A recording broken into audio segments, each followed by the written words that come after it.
गुरुदेवो महेश्वरः गुरु साक्षात् परब्रह्म तस्मै आनन्दमानन्दकरं ज्ञानस्वरूपं निजमोधियुक्तं योगिन्द्रनित्यं श्रीमद्गुरुनित्यमहं नमो देवे महादेव्यै शिवाय नमः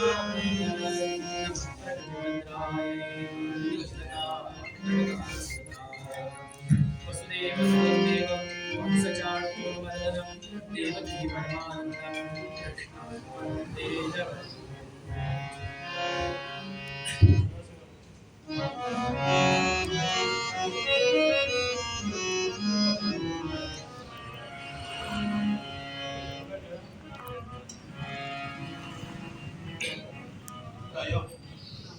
आइए मध्ये जाऊन निकलते बसू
राम कृष्ण हरी जय जय राम कृष्ण हरी राम कृष्ण हरी जय जय राम कृष्ण हरी राम कृष्ण हरी जय जय कृष्ण हरी राम कृष्ण हरी जय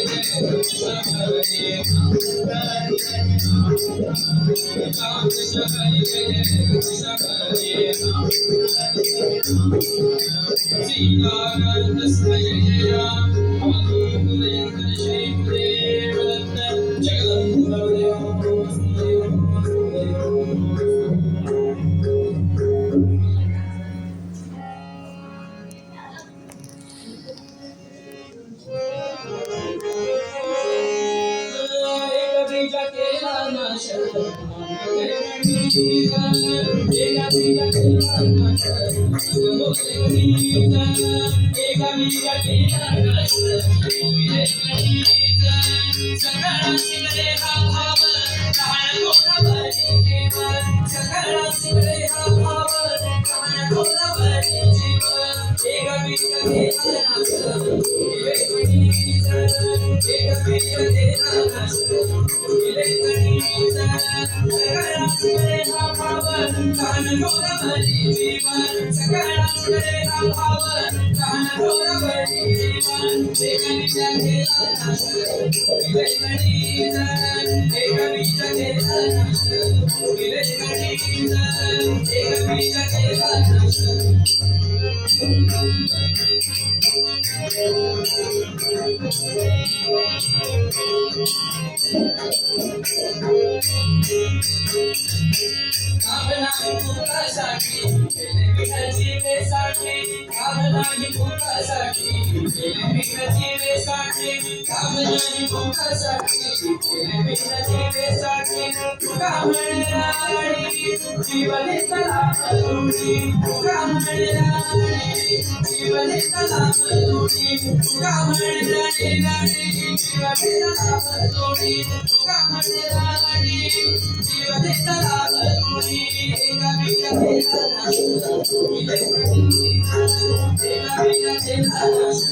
कृष्ण हरी सीतानंद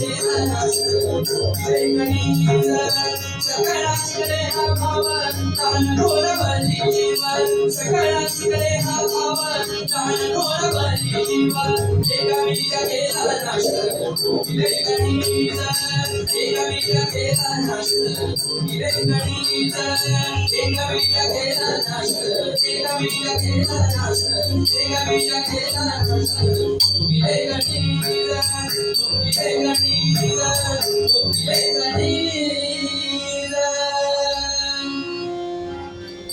श्री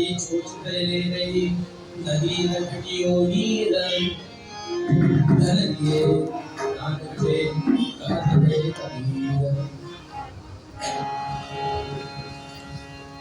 तुकाराम महाराजांचा अभंग आहे. एका बीजा केला नाश मग भोगले कणीज सकळांची कडे हा भाव लहान थोरा बहिणीचे घर. तुकाराम महाराज म्हणतात की एका बीजा केला नाश मग भोगले कणीज. शेतकरी काय करतो जेव्हा शेतात पेरणी करायची असते तेव्हा एक बीज तो पेरतो आणि बीज पेरताना अत्यंत उत्तम अगदी A1 दर्जाचं बीज तो पेरतो. का? कारण त्याच्यातनं जे कणीस येणार त्याच्यातनं जे फळ येणार ते चांगलं आलं पाहिजे म्हणून A1 बीज पेरलं जातं. मग शेतकरी ते बीज अगदी चांगलं आहे बाबा A1 नाही जास्त पैसे देऊन घेऊन आलोय म्हणून तो घरी ठेवतो का शोकेस मध्ये? ठेवत नाही. का? कारण जर ते बीज पेरलं तर त्या बीजातनच मला पुढे कणीस चांगलं मिळणार फळ चांगलं मिळणार म्हणून ते तो पेरतो. म्हणजे त्या बीजाचा नाश करतो त्या बीजाचा त्याग करतो आणि जेव्हा त्या बीजाचा तो त्याग करतो तेव्हा त्याला पुढे चांगलं उत्पन्न येतं. आणि म्हणून तुकाराम महाराज म्हणतात की एका बीजा केला नाश मग भोगले कणीस. मी पुढे येऊन बसतो चालतं, मध्ये कुठून गेला तरी काही हरकत नाही. Entry and exit both are free.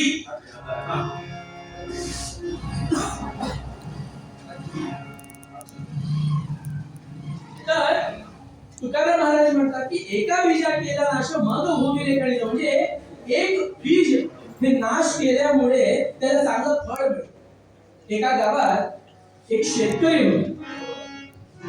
तर तो शेतकरी कलिंगड म्हणजे आजकालच्या मुलांना सांगितलं वॉटरमेलन पिकवायचं. आणि त्याने काय केलं, दरवर्षी तो आपल्या आणखीन शेतात जे अगदी मोठे कलिंगड पिकतात ते सगळे कलिंगड घेऊन यायचा तो. पण त्यातल्या त्याचे मोठे कलिंगड आहेत ते इकडे जमवायचा आणि एक स्पर्धा भरवायची, एक कॉम्पिटिशन. काय, कुणी यावं आणि कलिंगड खायचं. म्हणजे कलिंगड एकापेक्षा जास्त खाल्ले पाहिजे तर स्पर्धेला यायला पाहिजे, नाही तर एवढंच फळ घातलं नाही. निदान एक कलिंगड खाल्ला पाहिजे आणि जास्तीत जास्त जो कलिंगड खाईल त्याला काहीतरी बक्षीस.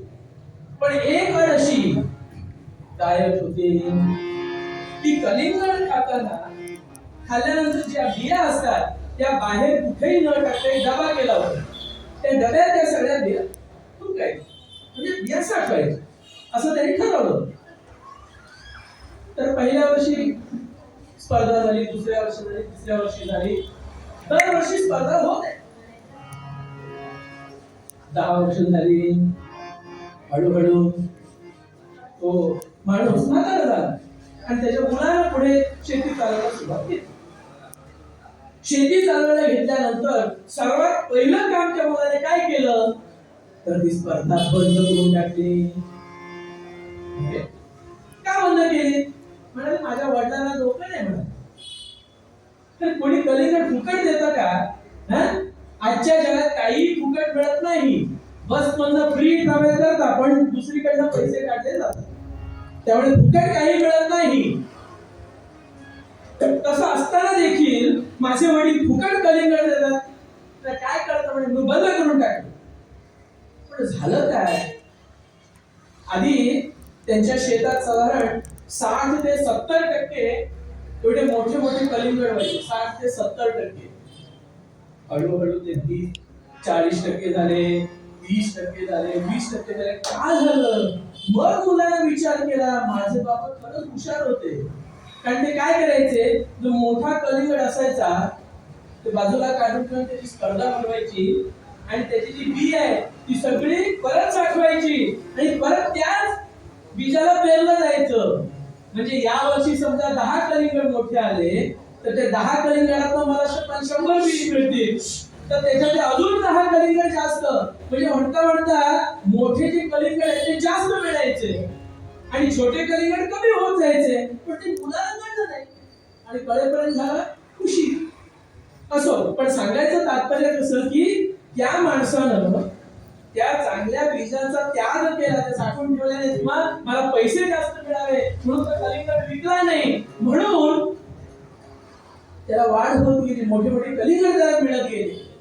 एका बीजा केला नाश मग भोगिले कणीस. जास्त कणीस त्याला मिळत गेलं का, कारण बीजाचा त्याग केला. म्हणून त्याग हा महत्वाचा. कुठलाही त्याग असेल ना, कुठलाही त्याग असेल. आता सोनार असतो, आता मला सांगा सोन्याचा गट्टा जर आणून ठेवला, मला 1 किलो गट्टा आणून ठेवला तर कोणी तो विकत घेईल का? पण जेव्हा त्या गठ्ठ्याचा हार केला जातो, बांगड्या केल्या जातात, वेगवेगळ्या प्रकारचे आणखी दागिने केले जातात, तेव्हा ते सोनं विकलं जातं. लोक घेतात का, कारण त्या सोन्याच्या मागे त्या सोनारानं, त्या कलाकारानं आपली कला त्याग करून, आपल्या कलेचा त्याग करून चांगले चांगले दागिने बनवले म्हणून ते विकले जातात. म्हणजे तुझ्या कलेचा त्याग. कुठेही लांब जायला नको, इथं आमच्या शेजारी बसलेला आहे, त्यांच्या घराण्यात तुम्ही कुठलंही लाकूड नेऊन द्या, त्याचं अगदी छान कलाकृती करून देणार. का, कारण त्याच्या मागे त्यांचा आणखी कलेचा जो त्याग आहे त्याच्यामुळे चांगली वस्तू ते बनवून देतात. पण हा जो काही त्याग आपण स्वतःसाठी करतो किंवा आपल्या परिवारासाठी करतो तो कनिष्ठ त्याग आहे. म्हणजे त्यागाचे प्रकार आहेत का? नक्की आहे. कनिष्ठ त्याग म्हणजे माझ्यासाठी किंवा माझ्या परिवारासाठी आजूबाजूला असलेल्या लोकांसाठी मी जर काही करत असेल तर तो कनिष्ठ त्याग झाला. एका वृत्तपत्राला आलं होतं की एक मुलाचा काहीतरी अवयव बिघडला होता, तेव्हा त्याच्या वडिलांनी तो अवयव दान करून मुलाचा जीव वाचवला. तो त्याग मोठा नाही का? खरंच मोठा आहे, अगदी मोठा आहे. कारण स्वतःचा एक अवयव दुसऱ्याला द्यायचा हे खरंच मोठा त्याग आहे. परंतु त्याने त्याच्या मुलाला तो दान दिला, त्यामुळे तो त्याग कनिष्ठ त्याग झाला. मग मध्यम त्याग म्हणजे काय? जे आजूबाजूला आपल्या आणखी एका गावात रस्ता नाहीये, तो मध्यम त्याग. रस्ता कोणी तयार करून दिला, तो मध्यम त्याग झाला. किंवा एका गावात काही गोष्टी व्हायला पाहिजे, पुढाकारातून आपण त्या गोष्टी केल्या तर तोही त्याग महत्वाचा आहे. आज आपण इथं देवीची मूर्ती बसवली, 25 वर्ष झाले. हा आणखी इथं नित्य नेमाने मूर्ती बसवली जाते, 9 दिवस नवरात्रीची पूजा केली जाते. हा सुद्धा एक मोठा त्याग आहे बरं का. कारण पुढाकार घेऊन 9 दिवस चालवणं काही सोपं नाहीये. पण जे जे ह्याच्यात आणखी भाग घेऊन हा कार्यक्रम यशस्वीपणे पुढे चालवतायत तो पण खरा मुख्य त्याग आहे, महत्वाचा त्याग आहे. त्याला मध्यम त्याग म्हणतात. एखादी नदी वाहत असते, ती वाहताना असा विचार करते का की माझं पाणी फक्त मलाच पाहिजे. कला केलाय पिबन्ति नद्या स्वयमेव नाम्भः स्वयं न खादन्ति फलानि वृक्षाः. पिबन्ति नद्या स्वयमेव नाम्भः स्वयं न खादन्ति फलानि वृक्षाः. नदी जेव्हा वाहत असते ती असा विचार करते का हे पाणी माझं, हे दुसऱ्याने घ्यायचं नाही, हे फक्त मला. असं कधी नदी करते का? कधी नाही. तुम्ही रोज 4 कळशी पाणी घेऊन त्या नदीतून जाता, एका दिवशी 2 कळशी जास्त पाणी घेतली, नदी तुम्हाला उलट बोलणार नाही. कारण नदी ही दुसऱ्यांसाठीच वाहत असते. फक्त आपण ही नदी तुझी, ही नदी माझी म्हणून 2-2 राज्यात आपण भांडत बसतो. त्या नदीला याचा काहीही संबंध नाही, पण आपण भांडत असतो. पण नदी ही केवळ वेगळ्यांसाठी वाहत. हा नदीचा त्याग आहे. नदीचा त्याग झाला. आता एखादं आणखी झाड असेल तर ते झाड कसं असतं? झाड उभं आहे, ऊन पाऊस त्या झाडाला सहन करून आपल्या खाली जो माणूस येऊन बसतो त्याला सावली ती, आणि ते झाड वेगळं. निवांत सावली निवांत विसावा, गोड सुंदर फळे इतरांची, देत जे समता राहिल्या जमवत स्थित राशी. थंड सावली निवांत विसावा, गोड सुंदर फळे इतरांशी. एखाद्या झाडाकडे आपण बसतो की तो माणूस श्रीमंत आहे का, गरीब आहे का, आंध्र आहे का, काही न विचार करता प्रत्येकाला सावली हे झाड देतो. थंड सावली निवांत विसावा, आपण विसावा घेऊ शकतो. आणि गोड फळे इतरांशी, त्या झाडाखाली आपण बसलो किंवा एखादं फळाचं झाड असेल तर ते फळ आपण निवांत घेऊन खाऊ शकतो. ते झाड आपल्याला काही विचार नाही. हा, कुणीतरी एखाद्यानं झाड लावलं असेल तर त्यांच्या बागेत जाऊन चोरलं नाही पाहिजे बरं का. हा, नाहीतर म्हणाल तुम्हाला सांगितलं होतं की गोड सुंदर फळे इतरांशी, म्हणजे दुसऱ्याला फळ देणार म्हणून दुसऱ्यांच्या बागेत जाऊन तोडायचं नाही. पण वृक्ष मात्र गोड सुंदर फळे इतरांशी, दुसऱ्याला आणखी फळ हे वृक्ष देता आपला विचार न करता असा तो त्याचा त्याग असतो. हा झाला मध्यम त्याग. मध्यम त्याग. मग मोठा त्याग कोणता होतो? श्रेष्ठ त्याग बोलतात.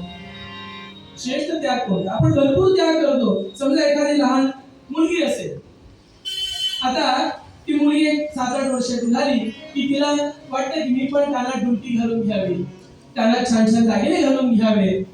मग काय करतो आपण? त्या मुलीचे कान टोचतो. त्या मुलीचे कान टोचतो. पण कान टोचताना त्या मुलीला दुखतं, त्या मुलीला वेदना होतात. पण ती मुलगी कान टोचून घेते की नाही? का कान टोचून घेते? कारण उद्या त्याच कानात छान छान दागिने घालता यावे, मला नटता यावं, मला छान सुंदर दिसता यावं घ्या, कानात कान टोचून घ्यायला तयार होतो. म्हणजे माणूस पुढे जर काही सुख प्राप्त होत असेल तर आता दुःख व्हायला काय हरकत आहे? भोगावे दुःख नरे, भोगावे दुःख नरे, अवगणनी भावेचा सुखा कान. भूषाते सान मुलगी, भूषाते सान मुलगी, हर्षे होती स्वनासिका कान. पुढे आपल्याला सुख मिळणार असेल पण आता थोडंसं दुःख भोगलं म्हणून बिघडलं काय? जशी लहान मुलगी कान टोचल्यानंतर मला पुढे छान छान नटता येईल म्हणून आज जसा त्रास सहन करते तसा त्रास आपण सहन करतो, पण तरी सुद्धा तो त्याग कनिष्ठ नाही. मग मोठा त्याग कोणता? मोठा त्याग तुकाराम महाराज म्हणतात की तुका म्हणे जीव देता लाभ दुनी, तुका म्हणे रणी जीव देता लाभ दुनी. जर तुमचा त्याग मोठा असेल तर तो म्हणजे या मातृभूमीसाठी, या देशासाठी लढताना आपला जीव जर या रणांगणावर गेला, आपण आपला आत्मदान त्या जीवनासाठी रणांगणावर समर्पण केलं तर तो त्याग मोठा. तुम्ही सांगता काय? म्हणजे आम्ही इथं सगळ्याची बसलेले आहेत आणि सगळ्यांनी आर्मी जॉईन व्हायचं, आर्मी नेव्ही एअरफोर्स. कारण तुकाराम महाराजांनी सांगितलं तुका म्हणजे रणी जीवनाचा लाभ होती. आता राजा गेला नाहीये, त्यामुळे देशासाठी लढायचं असेल तर आपल्याला आणखी रणांगणावर जावं लागेल. पण असं नाही, आपण वेगळ्या वेगळ्या प्रकारे सुद्धा देशाची सेवा आपण करू शकतो. या करोनाच्या वेळेला आपण पाहिलं कित्येक लोकांनी देशाची सेवा केली. कोणी गोरगरिबांना आणखी अन्न पाणी वाटलं, कोणी कोणाला राहायची सोय केली. परवा एकटे आले होते, एका कार्यक्रमाला मी गेलो होतो, तर राष्ट्रीय स्वयंसेवक संघाचे ते पदाधिकारी होते. तर बेंगळूरमध्ये राष्ट्रोत्थान शाळा म्हणून आहे, साधारण हासन, मंड्या, बेंगळूर ह्या भागात त्या शाळा आहेत. तर त्या शाळेने करोनाच्या वेळेला एक मोठं आयसोलेशन सेंटर ओपन केलं. म्हणजे 21 दिवस जे काय आयसोलेशन राहायचं असतं लोकांना, त्यांच्यासाठी एक मोठं आणखी सेंटर उभं केलं होतं. आता त्याच्यात काम करणारे डॉक्टर्स वगैरे होते, पण ह्याच्या सगळं आणखी पाहणी करायची आहे, त्याच्यासाठी शाळेतच काही शिक्षक नेमले होते. तर शिक्षक घाबरायचे, रोज जाणार पण त्या करोना झालेल्या लोकांसमोर. पण तरी हळूहळू जाऊ लागले, कारण सेवा केली पाहिजे, सेवा हा मनोभाव त्यांच्या आणखी मनात होता. आणि मजा अशी झाली की त्या माणसाचे बोल आहेत बरं का, तर मजा अशी झाली, ते म्हणाले की आधी मी घरी जाताना मला घाबरायला व्हायचं. वरती आणि खालती असे दोन आणखी त्यांनी फ्लोर बनवले होते. खाली करोना झालेली लोक राहायची आणि वरती हे ऑफिसर्स किंवा डॉक्टर हे राहायचे. तर आधी खाली जात नव्हते, मग हळूहळू तिकीट हळूहळू खाली जायला लागले. मग खाली जायला लागले, जरा धैर्य आलं, मग अजून आणखी थोडे दिवस झाल्यानंतर जवळ जाऊन त्यांना खाऊ द्यायचं किंवा त्याच्यावर गप्पा गोष्टी करायच्या, अशा गोष्टी होऊ लागल्या. आणि बघता बघता झालं असं की जे 21 दिवस करून जे घरी गेले होते त्यांचे फोन यायला लागले की तुम्ही आमच्यासाठी एवढी सेवा करता तर मी घरी बसून करणार काय, मी पण येतो, माझ्या हातून पण सेवा घडू दे. म्हणजे कोणाला जर खरी सेवा करायची असेल तर कित्येक तिकडे आणखी वाटा आहेत, पण आपल्याला सेवा करायची आणखी मन आपले असलं पाहिजे आणि देशासाठी आपण अशी सेवा केली पाहिजे. आपण सगळ्यांनी कविता लहानपणी वाचली. फूल काय म्हणतो हो, चाह नहीं मैं सुरबाला के गहनों में गुंथा जाऊं, चाह नहीं मैं सुरबाला के गहनों में गुंथा जाऊं, चाह नहीं प्रेमी माला में बिंदु प्यारी को ललचाऊं, चाह नहीं सम्राटों के शव पर हे हरि मैं डाला जाऊं, चाह नहीं देवों के सिर पर चढ़ूं भाग्य पर इखलाऊं, हे वनमाली मुझे तोड़ लेना, उस पथ देना तुम फेंक, मातृभूमि पर शीश चढ़ाने जिस पथ जावे वीर. एक फूल काय म्हणतात की मला त्या देवाच्या माथ्यावर बसून अलंकृत करायची इच्छा आहे का? अजिबात नाही. सम्राटों के शव पर हे हरि मैं डाला जाऊं, कुणी सम्राट कोणी मोठ्या व्यक्ती गेल्यानंतर फुलाचा हार घालतात, तर त्या फुलांच्या हारामध्ये मला जायचं आहे का? अजिबात नाही. हे मनमानी मुझे तोड़ लेना, उस पथ देना तुम फेंक, मातृभूमी पर शीश चढ़ाने जिस पथ जावे वीराने. ज्या मातृभूमीच्या सेवेसाठी, या देशाच्या सेवेसाठी जे सैनिक जात असतात ना, त्या जाणाऱ्या त्या वाटेवर तुम्ही मला टाका, मला जास्त आनंद होईल, असं ते फूल म्हणतं. का? कारण तो त्याग महत्वाचा आहे, ते काम फार महत्वाचं आहे आणि हे आपण केलं पाहिजे. खरं सांगू का, आपला जन्म या भारत माता या भारत देशात झालाय, आपलं पुण्य आहे. खरंच आपलं पुण्य आहे. कसं पुण्य आहे हो? आता बघा, आपल्याला बर्फ बघायला जायचंय, आपल्याला विजा काढायला पाहिजे का? नाही. प्रदीपला एक आधार कार्ड घेऊन तो निघाला तरी बर्फ बघून येऊ शकतो. पण दुसऱ्या देशात असं आहे का? जाऊ दे, आपल्याला वाळवंट बघायचंय, बर्फ नको, मला वाळवंट बघायचंय. राजस्थानला चला, वाळवंट बघायला नको, मला कुठेच जायचं नाही, आपल्याला तर समुद्र अजूनच जवळ आहे, समुद्र बघायचंय, आपण जाऊ शकतो. पण दुसऱ्या देशात बर्फ आहे तर वाळवंट नाही, वाळवंट आहे तर बर्फ नाही, बर्फ आहे तर समुद्र नाही, एखादं काहीतरी नाही तिकडे. आपला देश त्या मानाने आपण खूप नशीबवान, आपल्याला जे काही सर्व या देशानं दिलेलं आहे. मग या देशानं एवढं आपल्याला दिलेलं असताना आपण त्या देशाला काहीतरी दिलं नाही पाहिजे का?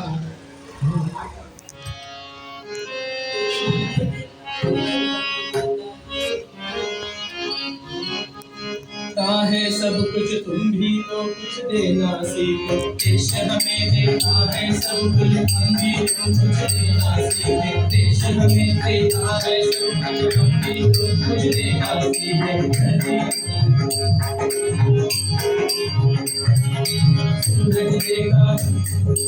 सूरज देता सूरज है, हवा देती जीवन पानी है, देश हमें देता है सब कुछ तुम भी तो कुछ देना सीखे, देश हमें देता है सब कुछ तुम भी तो कुछ देना सीखो. या देशाला आपल्याला एवढं काही दिलं नसताना आपण या देशासाठी काहीतरी दिलं पाहिजे. या देशासाठी, या मातृभूमीसाठी आपण आपल्या जीवनाचा काही ना काही भाग त्या देशाला आपण समर्पण केलाच पाहिजे. आणि तसं केलं तर त्यापेक्षा मोठा त्याग वेगळा नाही. सुभाषितकार म्हणतात, द्वाविमौ पुरुषौ लोके भेदिनौ सूर्यमण्डलः परिव्राजितश्च धनेचाभिधेयतः. द्वाविमौ पुरुषौ लोके भेदिनौ सूर्यमण्डलः. म्हणजे या संसारात दोघा माणसाला मात्र स्वर्गात, एकदम स्वर्गात जायचे, आणखी स्वर्गात जायचं भाग्य दोघांनाच फक्त प्राप्त होतं. डायरेक्ट एंट्री, मध्ये काही लागत नाही. कोणते दोघं? द्वाविमौ पुरुषौ लोके भेदिनौ सूर्यमण्डलः परिव्राट योगयुक्तश्च धनेचाभिमुखेयतः. परिव्राट योगयुक्तश्च म्हणजे जो योगी आहे, जो साधू आहे, तो साधू म्हणजे कसा साधू? साधा साधू नाही बरं का, संधी साधू नव्हे. म्हणजे स्वार्थासाठी दुसऱ्याला काहीतरी सांगणारा साधू नव्हे. जो वैराग्य ज्यांनी प्राप्त करून घेतलेला आहे असा साधू. आणि दुसरं कोण? रणेच्या अभिमुखे हतः, म्हणजे देशासाठी ज्यांनी काहीतरी केलेलं आहे, आपलं सर्वस्व ज्यांनी देशासाठी अर्पण केलेलं आहे, देशासाठी आपला आणखी समय ज्यांनी दिलेला आहे, तो माणूस स्वर्गाला जाऊ शकतो. तुम्ही म्हणाल हे दुसरं काय आपल्याला जमणार नाही, त्यापेक्षा पहिलं पद आपला साधू व्हायचं आणि स्वर्गात जायचं. पण साधू कसा पाहिजे? तर असा साधू जो वैराग्य प्राप्त करून झालेला तसा साधू पाहिजे. एका गावात असं झालं, एक साधू आला होता. एक बाई त्या साधूकडे जायची मार्गदर्शनाला, जाऊन नमस्कार वगैरे करायचे, तरी यायची. आता साधू म्हणजे काय? जेवढा जायचं, चार घरी जायचं, जे काही त्या विश्राम जेवायचं आणि आपलं गुजारा करायचं. तर ती बाई, तिचा नवरा जो होता तो जरा चिडणारा, जरा कसा स्वभाव, रागीट स्वभाव. तर घरी काही थोडंसं भांडण झालं की बायकोला सांगायचं बाय मी जाईन त्या साधूकडे. हा घाबरायची, कुठे उठून साधू म्हणून गेला तर काय करायचं, पण आपली स्वतः शांत व्हायचं. काही थोडं भांडण झालं की याचं सुरू बघा असं केलंच तर मी उद्या त्या साधूकडे जातो आणि तिकडे जायला सुरुवात केली. तुम्ही गेला तर माझं काय कसं कसं व्हायचं, तुम्ही थांबा. असं होता होता काही दिवस गेले आणि ती बाई परत त्या साधूला भेटायला आली. जरा दुःखी होती. काय झालं, नाही माझा नवरा असं थोडंसं काहीतरी भांडण झालं की मला म्हणतो की तो तुमच्याकडे येऊन सोडतो, सगळं काय सोडेल आणि तुमच्याकडे राहील असं म्हणतो. मग ते मग काय असं सोडून आलं तर माझं कसं व्हायचं, आता काय करायचं विचार केलाय हेच कळेना. म्हणून तुम्ही काहीतरी मार्गदर्शन करा. साधू म्हणाले एक काम कर. काय तुला वाटलं काहीतरी मला आता मार्गदर्शन मिळेल, काय म्हणतो पुढच्या वेळी जेव्हा तो सांगेल ना की असं करशील तर मी त्या साधूकडे जाऊन राहायला सुरुवात करेन, तुला सोडून जाईल असं जेव्हा म्हणेल ना तेव्हा हो म्हण. अहो काय सांगताय तुम्ही, हीच तर मला चिंता आहे म्हणून तुमच्याकडे आले तर तुम्ही म्हणताय की चिंतामध्ये जीवन कर. त्यामुळे तू विचार करू नको, फक्त एवढं सांग. त्या तसं म्हणाला की लगेच चालेल. स्वामी काही होणार नाही, घरी आले आणि दुसऱ्या दिवशी झालं भांडायला लागलं. लगेच म्हणाला काय साधूकडे जाता का, मग सांगितलं कळत नाही तुला, हरकत नाही म्हणजे चला तुम्ही. अच्छा बघा जातो मी आता, हरकत नाही चला, ठीक आहे जातो. म्हणून बॅगेत 4 कपडे घातले आणि गेला साधूकडे. साधू म्हणाले काय म्हणाले, नाही म्हणले त्या बायकोशी भांडो काय कळत नाही, जरा सांगितलं ऐकत नाही, तुमच्यावर राहायला आलंय, हरकत नाही चला. थोडा वेळ गेला, साधू म्हणायचं हा आता आधी जाऊन त्या नदीत जाऊन आंघोळ करून ये, थंड पाण्याने आंघोळ करायची असते. निघाला कपडे घेऊन, फक्त इकडे घेऊन जायचं नाही म्हणायचं. मग अरे साधू आहेस तू, सर्व परित्याग केलेला असला पाहिजे, असं जाऊ नको, लंगोट बांधून घ्यायला जा. हरकत नाही म्हणलं लंगोट घातली, कपडे सगळे बॅगेत ठेवले आणि गेला आंघोळीला. गेला इकडं त्या साधूने आपल्या एका शिष्याला बोलवलं, तर त्या बॅगेचे काय कपडे ते सगळे नेऊन जाळून टाक. हा मग शिष्य जाळे कपडे आंघोळ करून परत आला, परत येऊन कपडे शिवले, कपडे मिळेना. हो माझी बॅग होती इकडं, हो ते कपडे होते. हो काय झाले, अरे काय नाही झालं काय की दुपारी काय ते शिजवायला पाहिजे ना, तर शिजवायला म्हणून सगळं ठेवलं आणि 2च लाकडं होती आणि लाकूड मिळाला, मग करायचं काय, अरे तुझी बॅग दिसली, कपडे दिसले, घातले त्याच्यात. म्हटलं अहो अरे तू कसाही सर्व परित्यागी आहेस ना, सगळं सोडून आलाय, साधू म्हणायला आलाय, मग काय करायचे कपडे तुझे, आपण लंगोटीमध्ये जायचं. थोडा वेळ थांबला, 12 वाजले, 1 वाजला. 1 वाजले की जेवायची सवय, बायको ताक तयार ठेवायची, 1 वाजले की येऊन बसायचं. तिथं 1:30 वाजला, 2 वाजला, काहीच नाही, पोटात कावळे ओढायला लागले. साधूने म्हणाला अहो मी तुमच्याकडे शिष्य म्हणून आलोय, माझ्या पोटा पाण्याची काही व्यवस्था करणार की नाही. अरे अशी भूक लागली होय, मग असं विचारणार नाही काय झालंय, ते अन्न शिजलं नाही रे अजून, चल आपण एक 4 घरी भिक्षा मागून येऊ. म्हणून त्याला घेऊन भिक्षेला निघाले. भिक्षा माग काहीच मिळालं, म्हणजे त्या दिवशी गुरुने ठरवलेलंच होते त्याला आपण आता धडा शिकवायचा, म्हणून अशा घरी गेले की जिथं भिक्षा कधीच मिळत नाही. शेवटी एका घरी गेले जिथं ठाऊक आहे की काहीतरी मिळणार, मग 1 भाकरी मिळाली. 4 वाजले होते, 1 भाकरी मिळाली, आनंदाने घेणार, अरे आताच कुठे खातोस, मग अरे घरी पण 2-3 शिष्य आहेत, आपण घरी जाऊ, सगळ्यांना वाटे करू आणि जे आपल्याला तेवढं खाऊ. म्हटलं नमस्कार, हे साधू पणही नको, काहीच नको, मी आपल्या घरी जातो. येऊन 5-6 तासात झाली. म्हणजे सांगायचं तात्पर्य वैराग्य मिळवणं एवढं सोपं नाही. तेव्हा सुभाषितकरांनी जे सांगितलेलं आहे की द्वाविमो पुरुषो लोके भेदिनो सूर्यमंडलः परिव्राट योगयुक्तश्च रणेच्या विमुखे हतः. तर असा योगी पाहिजे की तो सर्वसंग परित्यागी असला पाहिजे आणि ज्याचं खणखणीत वैराग्य म्हणजे शुकासारखे वैराग्य ज्याचे जे म्हटलेले आपण जेव्हा रामदास स्वामींचं वर्णन करतो तेव्हा सांगितलं जातं की शुकासारखे पूर्ण वैराग्य ज्याचे